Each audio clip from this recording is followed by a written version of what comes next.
Black of Dawn Warren Ceiling Fan Chronicles. Another one. So, yo, I want to talk about how over this past weekend, I went down to South Carolina, all right, to go visit my elderly family members. One uncle's in a nursing home. He has dementia, man. He's kind of bad. And then my other uncle, he almost 90 years old, and another uncle that's almost 90, and my aunt. So I have a cousin there, right? He moved down there to be with his mother and father. My aunt, she passed last year, like about a year after my mom's passed, right? But this guy's on crack, man. This guy's smoking crack now, and he's really getting on my fucking nerves, man. This nigga's been getting on my nerves for the longest, but this shit right here just took the cake. So I come down there, I roll down there, I call this nigga. I'm like, yo, fam, I'm in a town, in a small town. So I'm in town. He's like, hey, meet me over here. I'm at my girl's house. I go over there. It's some fucking crack spot. It's a trap house in a very drug infested, niggified, savage southern ghetto hood. And if any of you niggas ever been, I know a lot of people listening to me probably from down south, but a lot of these southern ghettos, these southern hoods are real ghetto, real trenches. I'm talking about zombie crackheads walking everywhere, savage YNs with ski masks on. It's filthy, it's dirty, loose pit bulls running around, that type of shit, right? So I pull up to the trenches and I'm waiting on this. I know this is my first time going over here, right? So I'm like, well, I already know.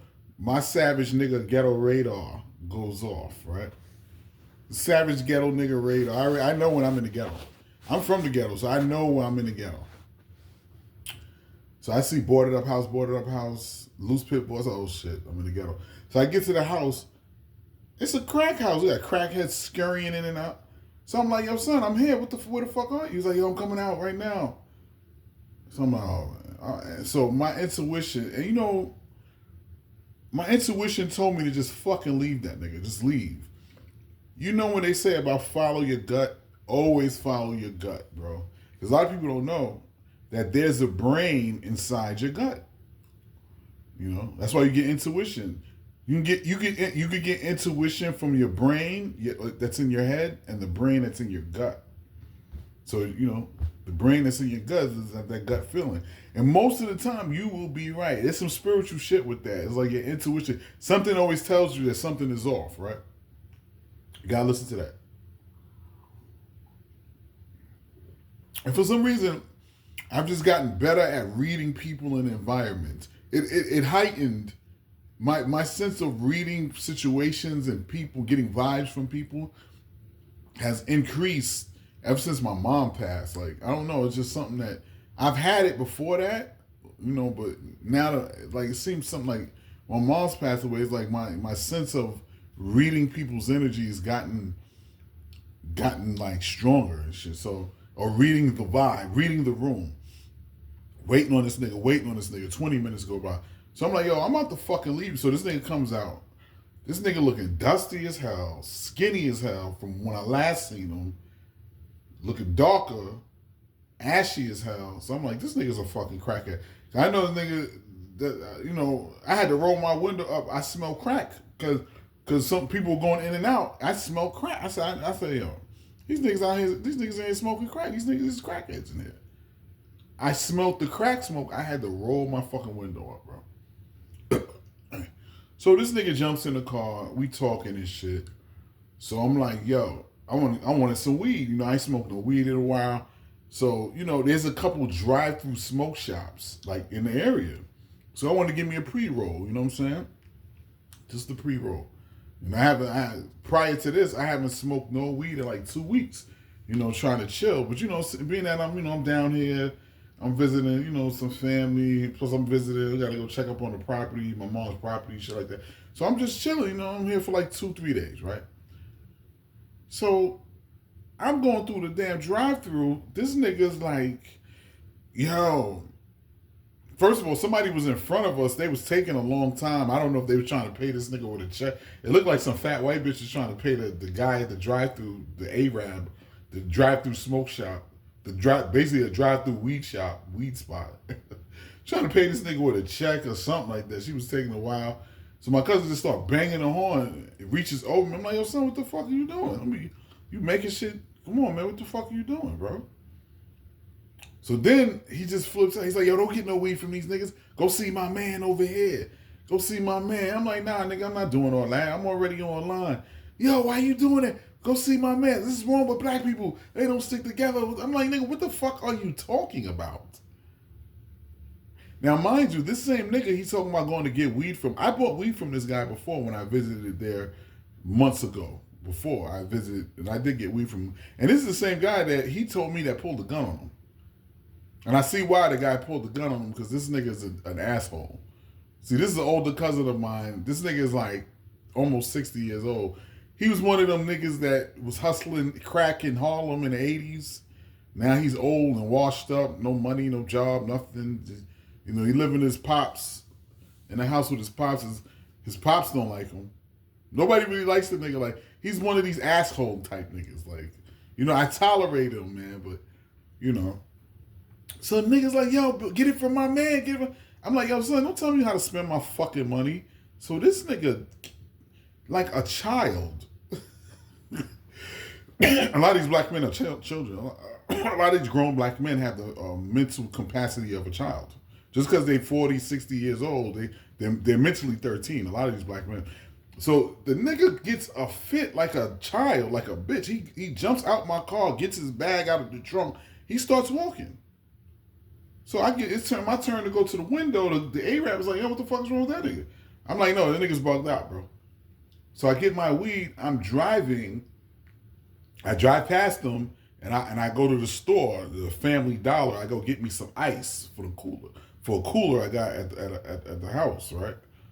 So this nigga, now he wants to get back in the car. Yo, I got ice at the house. What you doing? I'm like, yo, son, stop telling me how to spend my fucking... Yo, what the fuck is wrong with you, yo? I'm really ready to smack the shit out this dude. What the fuck is wrong with you, man? You want, smoke that crack and you out of your fucking mind. Nah, you ain't woke. You spending money with these Arabs, but you won't spend money with my man. We gotta stay. I'm like, wait a minute, nigga. You just came out of a fucking crack house. Now you a fucking Malcolm X, nigga? Like, get the fuck out my face, man. He gets back in the car. I had bought some beers before he started flipping out. So, we going to my uncle's crib, which is his father. So we going over there. We driving over there. This nigga's trying to kick all this dumb shit, this pro-black shit. I'm not pro-black anymore, but I sympathize with the blacks. I am still a so-called black man. And I know the truth, you know what I'm saying? But when it comes down to it, it's every man for himself. And I can't, I take you at face value. If you're a black man, you cool. If you're a so-called white man, you cool. I take everybody at face value right now. But I do know there's a white devil system, a supremacist system. But I take everybody at face value.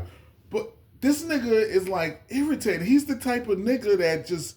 You ever have those older cousins that always talk to you greasy? And I did a video about niggas always talking greasy. Older niggas in your family always try to talk greasy to the youngsters, the young ones. Yo, why don't you do this? Why you always got to complain? A nigga that's always complaining about shit? Yo, why you doing that? Why you doing it like that? Nah, do it like this. Nah, why you bought that for? Why? Shut the fuck up, nigga, before I punch you in your fucking face. I had to drop this nigga before. God bless, my mom was still living. This nigga came on some bullshit to my mom's crib down south. He came to the crib. I had to body slam this fucking nigga and punch him in the back of his head. My mom and his pops had to get me off him. But anyway, we go. So I go by the cemetery, to go see my mom's headstone and stuff like that. And, my aunt too, which is his mother. That's the only way he calmed down. He calmed down when we got to the cemetery because his mom was, he calmed down. He got some sense in his motherfucking head. But then right after that, the nigga started again. And, we went to the crib. We was chilling, watching movies and shit at his crib. And, I spent the night there on the couch and shit. And then in the morning came, I left. I went to my mom's house, you know what I'm saying, the property. And, you know, I went over there, I chilled out over there. I had to handle some business, you know, cut some grass, shit like that.